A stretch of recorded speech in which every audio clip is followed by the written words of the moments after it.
സാറിനെ ഇത് നോക്കുമ്പോഴത്തേക്ക് ഞാൻ ഏറ്റവും കൂടുതൽ കണ്ട ഒരു സ്റ്റോറി ഈ ഒരു ഒരുപാട് ഡെഡ് ബോഡീസ് ആയിട്ട് ഒരു ട്രെയിൻ കൊണ്ടുപോകേണ്ട ഒരു അവസ്ഥ വന്നിട്ടുണ്ടെന്ന്. ഇത് കേൾക്കുമ്പോൾ തന്നെ നമുക്ക് പേടിയാവുന്നു. കാരണം നമുക്ക് ഒരു ഡെഡ് ബോഡി ആണെങ്കിൽ പോലും നമുക്ക് എന്തോ ഒരു പേടിയുണ്ട്. ഒരു വണ്ടി നിറച്ചും നമുക്കറിയാത്ത ആളുകളുടെ ഡെഡ് ബോഡി ആയിട്ട് കൊണ്ടുപോകുന്ന ആ ഒരു സിറ്റുവേഷൻ അത് ഇമാജിൻ ചെയ്യാൻ പറ്റുന്നില്ല. എന്തായിരുന്നു അത്? അത് കുറേ കാലം മുമ്പാണ്, 2002 ആ കാലഘട്ടത്തിലാണ്. അന്ന് ഇപ്പോൾ മഴയൊക്കെ കഴിഞ്ഞാൽ സാധാരണ മഴക്കാലത്ത് ഞങ്ങളുടെ അവിടെ ഭയങ്കരമായിട്ട് ആക്സിഡൻറ്റുകൾ ഉണ്ടാകുന്ന കാലമായിരുന്നു. കല്ല് മണ്ണുമൊക്കെ ഇടിഞ്ഞു വീഴും. അതായത് അപ്പോൾ പണി കഴിഞ്ഞിട്ടേ ഉള്ളൂ, റെയിൽവേയുടെ പണി കഴിഞ്ഞിട്ട് അധികം നാളായിട്ട്. അത് ഒരു മഹാരാഷ്ട്രയിലെ ഒരു റിമോട്ടായിട്ടുള്ള സ്റ്റേഷനാണ്. അപ്പോൾ സ്റ്റേഷനിലല്ല നടക്കുന്നത്, 2 തുരങ്കങ്ങൾ കിടക്ക് വെച്ചിട്ടാണ്. അപ്പോൾ ആ വളരെ ഇറക്കമുള്ള വഴി റോഡാണ് അവിടെ, മീൻസ് റെയിലാണ്. അപ്പോൾ നമ്മളൊരു 10-70 കിലോമീറ്റർ സ്പീഡ് എത്തിക്കഴിഞ്ഞാൽ പിന്നെ നമ്മൾ എൻജിൻ റേസ് ചെയ്യേണ്ട കാര്യം പോലും ഇല്ല. അത് ഓട്ടോമാറ്റിക്കായിട്ട് 110-120 സ്പീഡ് മെയിൻറ്റെയിൻ ചെയ്യും. കുറേ അടുത്ത സ്റ്റേഷൻ, അടുത്ത 2-3 സ്റ്റേഷൻ വരെ ആ സ്പീഡിൽ പോയിക്കോളും. അത്ര ഇറക്കമാണ്, കുത്തനുള്ള ഇറക്കമാണ്. അപ്പോൾ അവിടെ ഒരു ദിവസം രാത്രി ഇത് പാറക്കൽ വന്ന് വീണു. ഈ ലോക്കോ പൈലറ്റ് വളവാണ്, ഏതാണ്ട് കഷ്ടിച്ച 500-600 മീറ്റർ ദൂരത്തെ കാണാൻ പറ്റത്തുള്ളൂ. രാത്രിയാണ്, വെട്ടവും ഒന്നുമില്ല. അന്നത്തെ ഹെഡ്ലൈറ്റുകളെന്നൊക്കെ പറഞ്ഞു കഴിഞ്ഞാൽ അത്ര പവർഫുള്ളൊന്നും ആയിരുന്നില്ല. അതിൽ പോയി ഇടിച്ച് വണ്ടി ഡീറെയിലായി ഈ ടണലിൻ്റെ ഫേസിൽ പോയി ഇടിക്കുക ചെയ്ത്. അപ്പോൾ ആ ലോക്കോ പൈലറ്റും പരിക്ക് പറ്റി. ഒരു 10-50ഓളം പേര് മരിച്ചു. അപ്പോൾ ഈ 2 തുരങ്കത്തിനിടക്കായതുകൊണ്ട് വണ്ടി മറ്റ് റോഡ് മാർഗമോ അല്ലെങ്കിൽ റെയിൽ മാർഗമോ നമുക്ക് ഒന്നും ചെയ്യാൻ പറ്റില്ല. ഇതെല്ലാം ഈ പാളം തെറ്റിക്കിടക്കുന്ന ഇതെല്ലാം എടുത്ത് പൊക്കി വെച്ച് അതിൽ നിന്ന് ഓരോരുത്തരെ എടുത്ത് മാറ്റുകയൊക്കെ വേണം. അതിൻ്റെ അടുത്തെങ്ങും ജനവാസമുള്ള ഏരിയ അല്ല. ഒരു 2-3 അല്ല, ഒരു 10-15 കിലോമീറ്ററോളം ആ പരിസരത്തൊന്നും ജനവാസമില്ല. മുഴുവൻ കാടും മറ്റ് മലകളുമായിട്ട് കിടക്കുന്ന സ്ഥലമാണ്. അതുകൊണ്ട് നാട്ടുകാർ വന്ന് രക്ഷാപ്രവർത്തനം നടത്തും, നമ്മുടെ ഇവിടെ നടത്തുന്ന പോലെ നടത്താനുള്ള സൗകര്യം ഉണ്ടായിരുന്നില്ല. പിന്നെ ഇവിടുന്ന് ഗോവയിൽ നിന്ന് ട്രെയിനും കൊണ്ടുപോയി ഞങ്ങൾ അവരുടെ ആക്സിഡൻറ്റ് റിലീഫ് ട്രെയിൻ കൊണ്ടുപോയിട്ട് അവർ ഇങ്ങനെ തലയെ ചുമന്നൊക്കെയാണ് ഓരോ ഇത് കൊണ്ടുവരുന്നത്. ആളെ എടുത്തുകൊണ്ട് വരുന്നതും അങ്ങനെ തന്നെയാണ്. അപ്പോൾ അങ്ങനെ പരിക്കേറ്റവരെയും മരിച്ചവരെയൊക്കെ കൊണ്ടുവന്നിട്ട് ഇത് അവിടെ പോസ്റ്റ്മോർട്ടം ചെയ്യാനുള്ള സംവിധാനങ്ങളില്ല. പിന്നെ ഈ ആൾക്കാരെ തിരിച്ചറിയാത്ത ബോഡി മോർച്ചറി വെക്കാനുള്ള സംവിധാനങ്ങളില്ല. അപ്പോൾ ഇതെല്ലാം കൊണ്ടുവന്നിട്ട് റെയിൽവേയുടെ ഡോക്ടറുണ്ട്, പിന്നെ കുറച്ച് ഉദ്യോഗസ്ഥന്മാരൊക്കെ ഉണ്ടെന്ന് മാത്രമേ ഉള്ളൂ. അപ്പോൾ ഇവർ ഈ കൊണ്ടുവരുന്ന ബോഡി പൊതിഞ്ഞിട്ട് അതിന് സൗകര്യമുള്ള പിന്നെ ഗോവ മെഡിക്കൽ കോളേജിലാണ്. അപ്പോൾ അങ്ങോട്ടേക്ക് മാറ്റാൻ വേണ്ടിയിട്ട് അവർ ഇതെല്ലാം കൂടി ഒരു സ്പെഷ്യൽ ട്രെയിൻ ഉണ്ടാക്കി. ആ സ്പെഷ്യൽ ട്രെയിൻ ഓടിക്കാനും ഇപ്പോൾ നമ്മൾ അവിടെ ചെന്നവർക്കാണല്ലോ അത് ഓടിക്കാനാണത്. സ്പോട്ടിലുള്ള ആൾക്കാരെ അതിനുവേണ്ടി വിനിയോഗിച്ചു. അപ്പോൾ അത് കുറച്ച് കഷ്ടമായിരുന്നു. കാരണം ഒരു ഒട്ടും ലൈവ് അല്ലാത്ത നമുക്ക് പുറകിൽ നമുക്ക് തന്നെ അറിയാലോ, വളരെ അത് 2-3 ദിവസം പഴക്കമുള്ള മൃതദേഹങ്ങളായിരുന്നു എല്ലാം. അപ്പോൾ അത് കഴിഞ്ഞിട്ടാണോ നിങ്ങൾ എടുക്കാനായിട്ട് പോയത്? അല്ല, അത് കഴിഞ്ഞിട്ട് പോകുന്നതിൻ്റെ അല്ല. കാരണം എന്ന് വെച്ച് കഴിഞ്ഞാൽ ഈ ആക്സിഡൻറ്റ് നടന്നു കഴിഞ്ഞ് ഇതിൻ്റെ ഓരോ ഇത് എടുത്ത് പുറത്തേക്ക് കൊണ്ടുവരാൻ അത്രയും സമയം എടുക്കും. ഇത് സ്റ്റേഷൻ വരെ എത്തിക്കണമല്ലോ.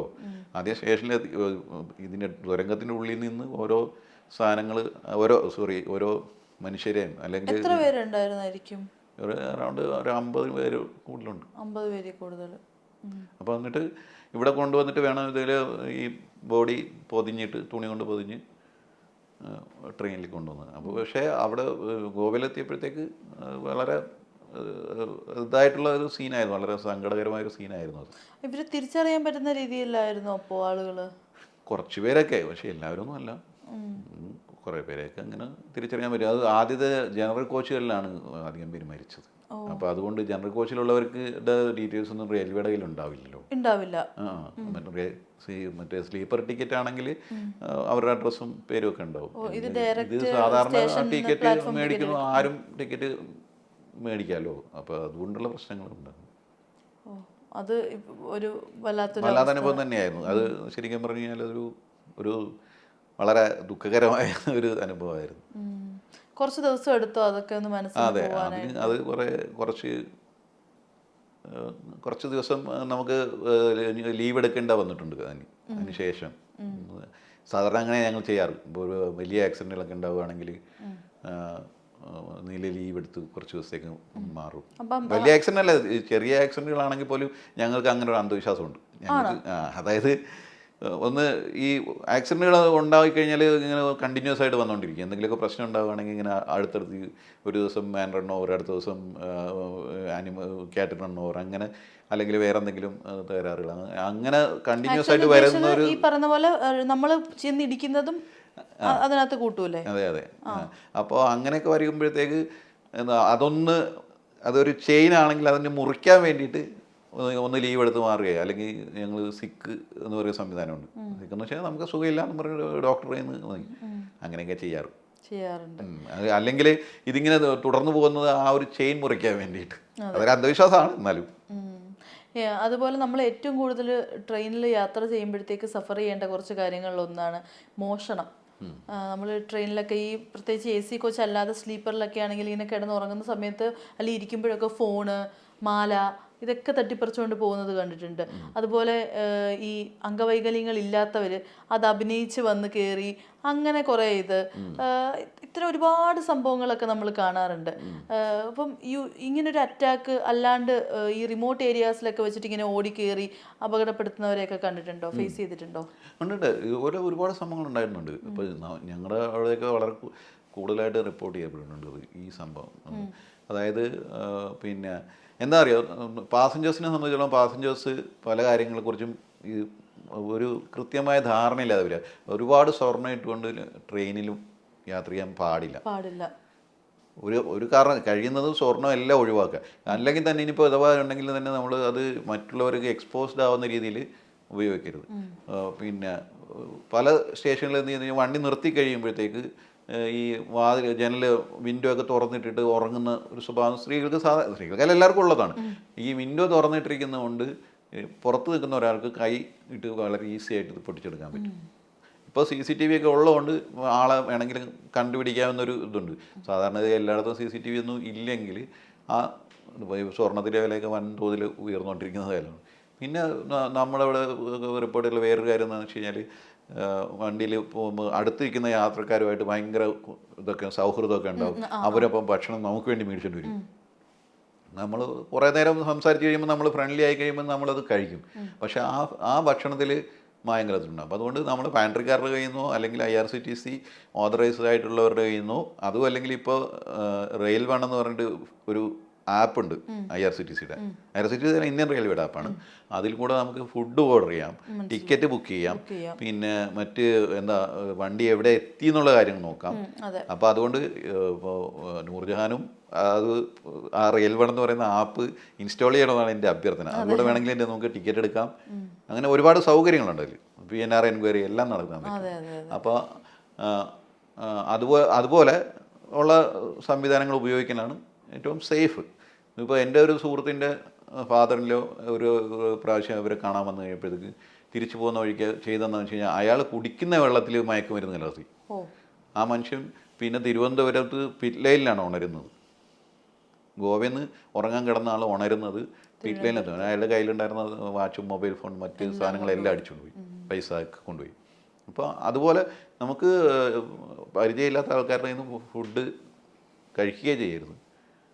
അവരുമായിട്ട് ഒരുപാട് സൗഹൃദം സ്ഥാപിക്കുന്നതും അത്ര നല്ലതല്ല. പിന്നെ ഇത് തട്ടിപ്പറിച്ചുകൊണ്ട് ഓടുന്ന ആൾക്കാരുണ്ട്. അതും എങ്ങനെ സംഭവിക്കുന്നത് വെച്ച് കഴിഞ്ഞാൽ, നമ്മൾ ശരിക്കും പറഞ്ഞാൽ ഇത് എക്സ്പോസ് ചെയ്തുകൊണ്ടാണ് അവർ തട്ടിപ്പറിച്ച് ഓടാൻ സാധ്യത ഉണ്ടാകുന്നത്. ഇപ്പോൾ ഉദാഹരണത്തിന് കുറച്ച് നാൾ മുമ്പ് നമ്മുടെ ഒരു സുഹൃത്ത് പറഞ്ഞാണ്, അവിടെ ഏതോ ഒരു വളവുണ്ട്, ആ സ്റ്റേഷൻ്റെ അവിടെ എത്തുമ്പോഴത്തേക്ക് ഇവർ ചെയിൻ വലിച്ചിട്ട് വണ്ടി നിൽക്കും ആകുമ്പോഴത്തേക്ക് അടുത്തിരിക്കുന്ന ആളുടെ ഇതെടുത്തിട്ട് ഇതിൽ കൂടെ ഓടും. അവിടെ താഴെ കാർ കൊണ്ട് ആൾ നിൽക്കുന്നുണ്ടാവും. ഇവർ കയറിയ രക്ഷപ്പെടുക ചെയ്യുന്നത്.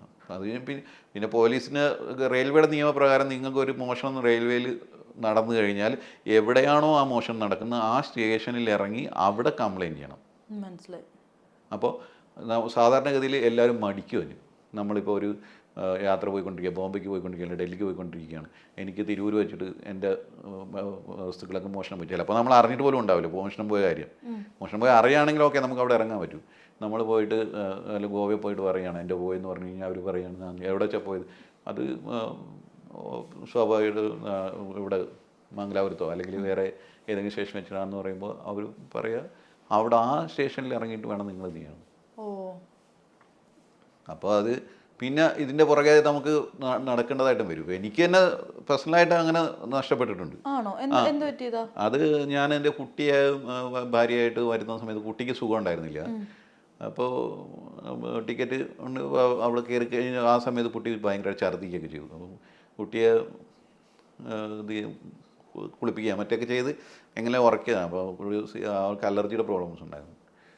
അപ്പോൾ അന്ന് ഭാര്യയുടെ കയ്യിലുണ്ടായിരുന്ന മൊബൈലും എൻ്റെ മൊബൈലും കുട്ടിയുടെ സ്വർണവും എല്ലാം കൂടി ഒരു ബാഗിലാക്കിയിട്ട് തലയുടെ അടിയിൽ വെച്ചിരുന്നു. മോളിൽ കിടന്നിരുന്ന ഒരാൾ കോഴിക്കോട് ഇറങ്ങിപ്പോയി. അപ്പോൾ നമ്മളത് അറിയുന്നൊന്നുമില്ല ആ സമയത്ത്. പിന്നെ ഇവിടെ മംഗലാപുരത്ത് എത്തിയപ്പോഴാണ് അറിയുന്നത് ഇങ്ങനെ അയാളാണോ എന്ന് അറിയില്ല. ഇത് മിസ്സിംഗ് ആണ്, വാനിറ്റി ബാഗ് മിസ്സിംഗ് ആണ്. അതിൽ സ്വർണ്ണം ഉണ്ടായിരുന്നു, അവരുടെ വാളയും ഇതൊക്കെ ഉണ്ടായിരുന്നു. എല്ലാം പോയി. അപ്പോൾ പറഞ്ഞത് നിങ്ങൾ കോഴിക്കോട് ആണ് ഇത് ചെയ്യേണ്ടിയിരുന്നത്. പിന്നെ കോഴിക്കോട് പോയി പരാതി കൊടുത്തു. അവിടുന്ന് പോലീസ് അന്വേഷണം വന്നു. പക്ഷേ അത് കിട്ടുന്നുണ്ടായില്ല.